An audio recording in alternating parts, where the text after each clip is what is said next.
gracias por estar en sintonía de Argumentos. Ahora sí vamos a nuestro segmento de entrevistas. Recibimos en los estudios, de inmediato les presento a nuestro invitado de esta tarde, Ricardo Cusano, miembro del Foro Cívico, fue presidente de Fede Cámaras y nos acompaña esta tarde en Argumentos. Muchas gracias por aceptar nuestra invitación y estar con nosotros. No, Rosa, gracias a ustedes por la invitación. Siempre un placer poder conversar un poco la forma en que vemos este momento que está viviendo la coyuntura venezolana en todas sus dimensiones, política, económica, social, ¿no? Y una dinámica también influenciada por los cambios y los movimientos que se vienen dando en la región, como es el caso del gobierno en Colombia. El cambio de gobierno pues también vino reflejándose en un cambio en las relaciones comerciales entre ambas naciones. Y pues vimos presente al Foro Cívico que usted representa, estuvieron en una gira en Colombia, también apreciando, digamos, los distintos factores que conforman parte de esta dinámica de las relaciones colombo-venezolanas. Entendemos que cuando se anuncia el restablecimiento de las relaciones diplomáticas o la reapertura comercial, no es algo que se hace de la noche a la mañana, son procesos que llevan tiempo, que llevan mesas de trabajo, y quisiéramos conocer el trabajo que han venido ustedes realizando, ¿no? Sí, quizás lo primero que hay que resaltar es que esta apertura de fronteras en todas sus dimensiones, quizás muchas veces el tema se centra en lo que ocurre, no sé, en Cúcuta y en San Antonio del Táchira, cuando la realidad es que la frontera colombo-venezolana es una frontera que va desde Sucre hasta Nariño, las Amazonas, Claro. porque entendemos que hay casi 2,5 millones de venezolanos allá, históricamente casi 2 millones de colombianos aquí, y que estuvimos total y completamente aislados de una relación que era muy viva, muy dinámica, por el aislamiento diplomático y económico, ¿no? Ahora, ese restablecimiento no solo pasa por reencontrarnos, entender cuáles son las realidades actuales de tu contraparte, de tu hermano en términos de nacionalidades, en todo caso de Colombia para nosotros y de Venezuela para ellos, ¿no? Es un proceso que no es de normalización de la relación, sino de reconstrucción, entre otras cosas, porque la realidad venezolana no es una realidad, digamos, normal. Tiene unos bemoles que vienen dados digamos, por lo que ya sabemos de lo histórico de los últimos años, más sumado a las sanciones, etcétera, etcétera, etcétera. Entonces, por ejemplo, el restablecimiento de las relaciones comerciales pasa por buscar unos equilibrios que permita competitividad en los productos, que permita reciprocidad, algo tan sencillo como que si el producto que entra colombiano, bueno, cumpla con la reglamentación venezolana y viceversa, cosa que por cierto no ha venido ocurriendo con otros países, pero también no venía ocurriendo en la dinámica que existía, porque no duramos 7 años sin saber unos de los otros. Lo que Claro, había. oficialmente estaba cerrada, pero seguían esos intercambios y de formas Entonces ahora tienes un no reto legales. inmenso. Uno, formalizar lo informal, ¿correcto? Ok. Y hacerlo sustentable en el tiempo y hacerlo viable y satisfactorio para ambos países, no solo en la relación entre gobiernos, sino aguas abajo en los actores sociales, que eso genere inversión, que genere empleo, que genere producción y riquezas para ambas poblaciones. Pero también en términos, por ejemplo, de lo que acabamos de ver en las noticias anteriores, de que Venezuela pueda formar parte de ese encuentro, de ese diálogo por la paz entre el ELN, el gobierno colombiano. Eso también, sin duda alguna, ya los conflictos no son unilaterales, no son conflictos de una sola nación.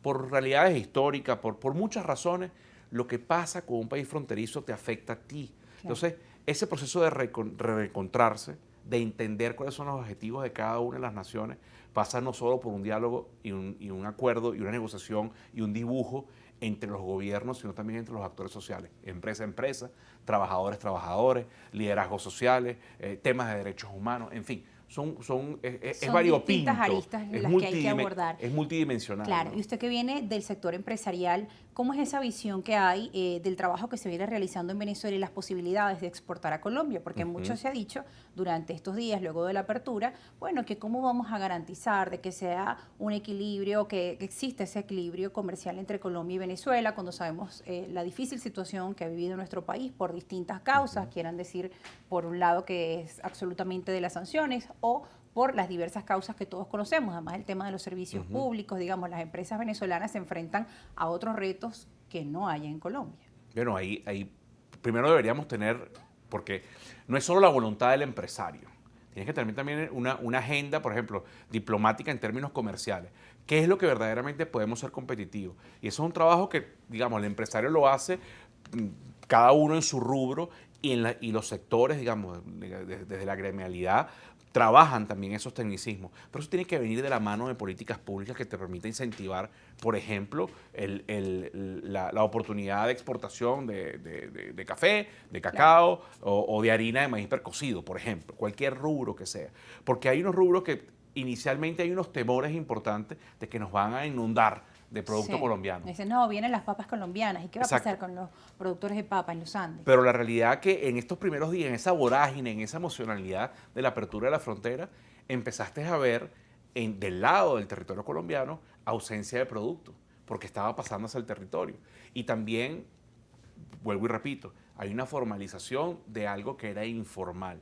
Claro. Pero la realidad es que en muchos de los sectores, en muchas de las relaciones cotidianas en Colombia, se quedaron con el imaginario de que Venezuela es la Venezuela del 2013, antes del cierre de fronteras. Que lo veíamos con el paso. Bueno, aquí va un primer camión con insumos para los hospitales y ojo, no es que nuestro país se encuentre muy bien, pero todos conocemos que acá ya se encuentran distintos rubros. Ahora, los precios es otra cosa, pero ya tenemos abastecimiento. Es que la economía del 2013 era de 300.000 millones de dólares. Podemos caer en discusión que el tipo de cambio, que si es 250.000 o 320.000, pero no eran los 50, 60.000 que pueden ser hoy.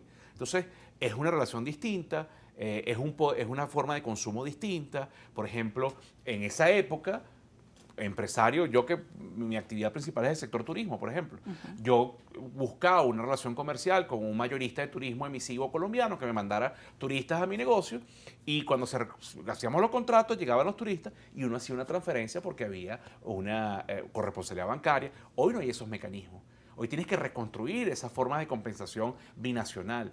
Y como eso hay N cantidad de cosas, ¿no? Son distintos pasos. De hecho, estuvo acá presente el vicepresidente de Conceturismo y hablábamos sobre eso, además de la importancia de Colombia, por ejemplo, en el caso del turismo. Los colombianos son uno, digamos, en la región, uno de los países que más tiene gusto por visitar Venezuela. Correcto. Lo veíamos en estadísticas de años atrás. Entonces, bueno, el hecho de que además se realice la reapertura de los vuelos entre Colombia y Venezuela, pues abre paso también al tema del turismo en nuestro país como una fuente económica, y también hemos visto que ese tema ha estado en boca pues de los dirigentes del gobierno nacional, rescatar el turismo, está el tema de las zonas económicas especiales, y todos conocemos las bellezas que tiene nuestro país, y también conocemos que debemos trabajar en las deficiencias que hay en la actualidad para poder brindar un mejor servicio, por ejemplo, al turista, ¿no? Tener agua, el servicio, por ejemplo, de la electricidad, aunque ya está fallando menos en el interior de nuestro país, sigue siendo también uno de los problemas latentes. Muchos espacios de hotelería pues han colocado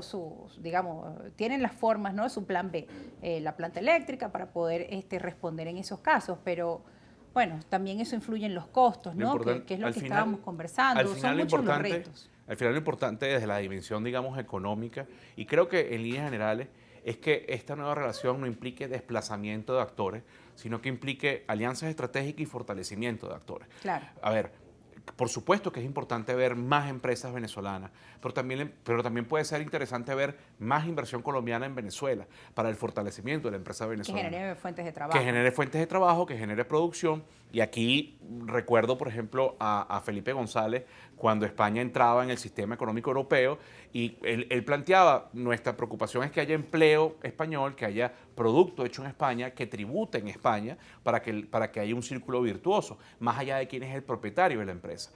Eso ocurría en países normales. Como digo, Venezuela ha vivido una dinámica que es poco normal, y creo que sin duda alguna hay una oportunidad de oro al empresario venezolano, a la sociedad venezolana en general, de tener inversión y poder ganar algo del modernismo que ha tenido Colombia en los últimos años, trasladarlo en una transferencia de experiencias, ¿no? Y sin que eso signifique desplazamiento de actores locales. ¿Sienten que los empresarios venezolanos han sufrido mucho durante los últimos años por distintas acciones y que hay cambios que pueden ser positivos?